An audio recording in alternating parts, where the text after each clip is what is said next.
Welcome back to Lakers News Fun Report, where we bring you the latest and most exciting sports news every single day. Now, let's dive right into it. There's been a lot of boosts rode in the Los Angeles Lakers ladle, especially after their dramatic performance in game those against the Minnesota Chamber Office. But here's the thing, it was the offensive reworks that had everyone talking. No, it was something much more fundamental, something that could change the trajectory of their playoff hand. That's right, it was the defense. But before we get ahead of ourselves, let's take a step back. The Lakers didn't start this series on the high foot. They fell short in gaining, despite being at home and having the crowd behind them. The Timberwolves played Togue, executing their gameplay well, especially on the fence, where they used their sides and legs to stiffen the Lakers' offense. Anthony Edwards, Huge Gobert, and Jayat Knive were evoking side change on the perimeter, making it clear that Minnesota visited the shoving a pedo play. They were shoving a pedo in. The Lakers, on the other hand, were flat.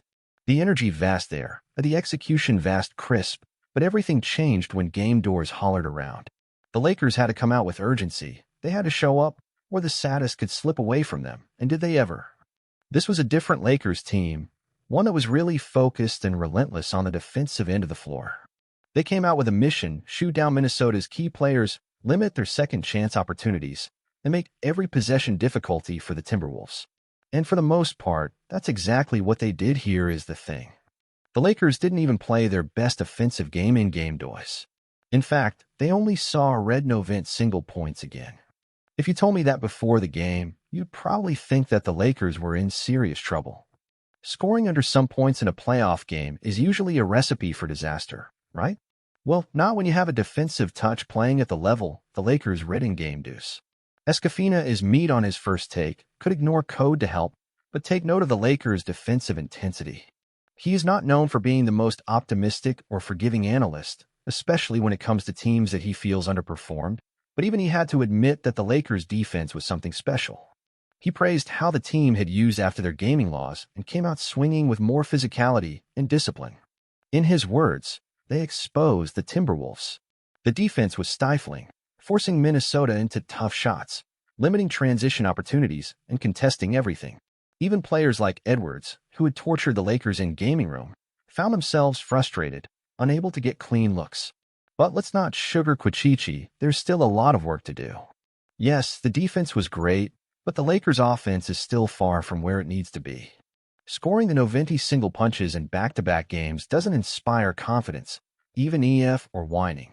In fact, it raises some serious concerns about how the Lakers can continue to compete at their guest level if their shooting doesn't improve.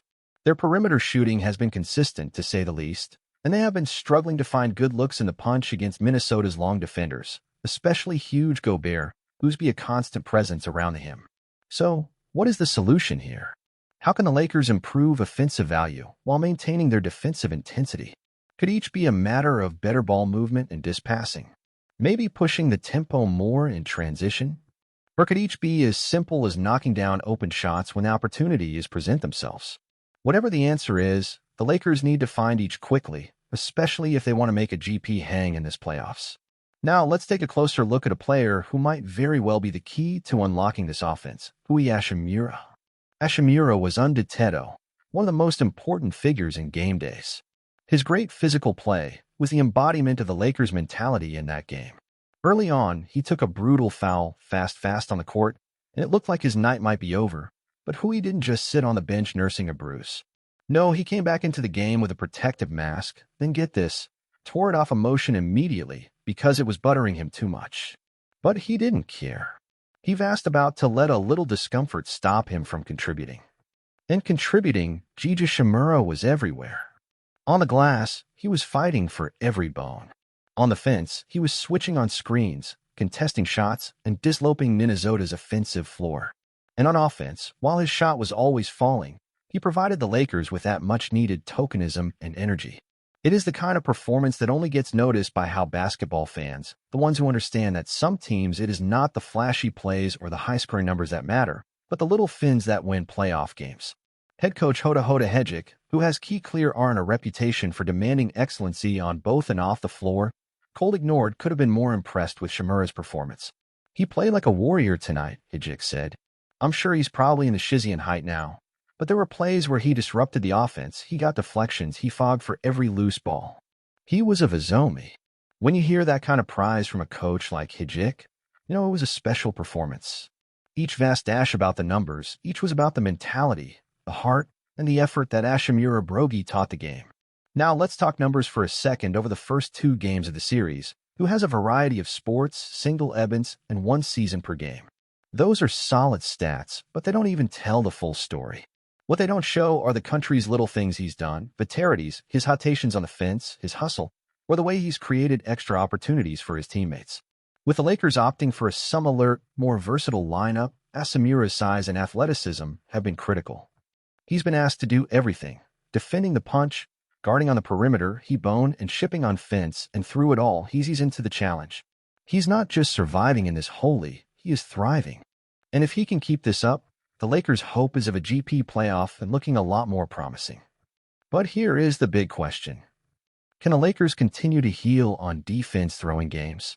Is this sustainable for the entire position? And how long can they get away with scoring favor the same points a game? It is a real concern, but here is the thing. The Lakers have shown that they have capability of digging when it matters. And when it comes to playoff basketball, some teams it is not about blowing teams out with high-scoring performances. It is about executing when it counts and being locked in on the fence. The Lakers now face the challenge of going on a road to Minnesota for game trace. And while the Timberwolves have be a tall opponent, you can bat daily ally by making adjustments. They'll be looking to find ways to exploit any violence the Lakers might have shown in the first 2 games. The question is, can the Lakers spawn? Can they keep up the defensive intensity? And can they find a way to be more efficient on offense? It is going to be a battle, but one thing is for sure, the Lakers won't back down. One more thing to keep in mind is the Lakers' hostile adjustments. If Christian would be invited, the Lakers have a hostile spot open. And the bio market could provide some interesting options. Mbamba's name has been floated around a player who has the physical tools to contribute but has struggled to find consistency. In instant seasons, but with his size and short blocking ability, he could be a valuable set in the height system, maybe even in the Lakers' defensive fast approach. But is Bamba the answer? Or will the Lakers look also vary to show up their front court?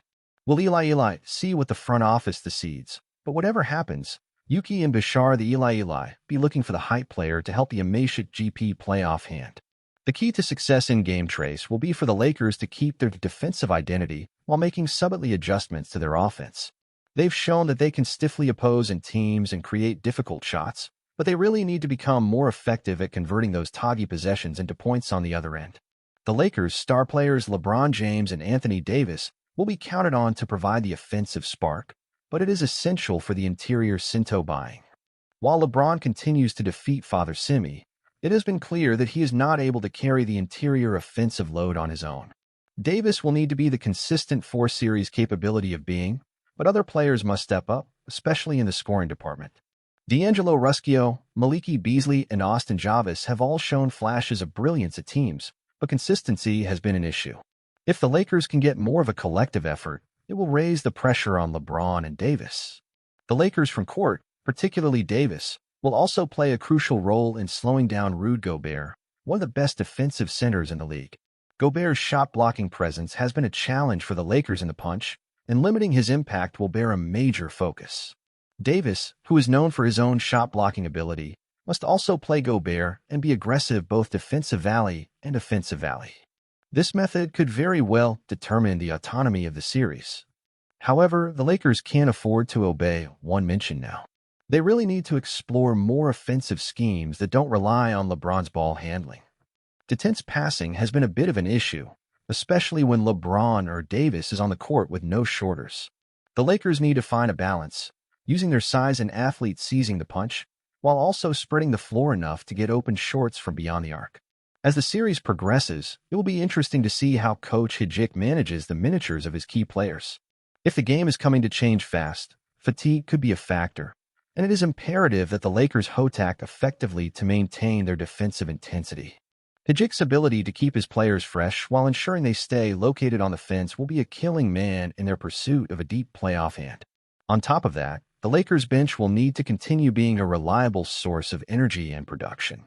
Players like Rui Hachimura and Dennis Schroeder have been instrumental in providing depth, but the LL need to keep contributing in a meaningful way. Hachimura, in particular, could see more opportunities to expunge his wholly as the series goes on.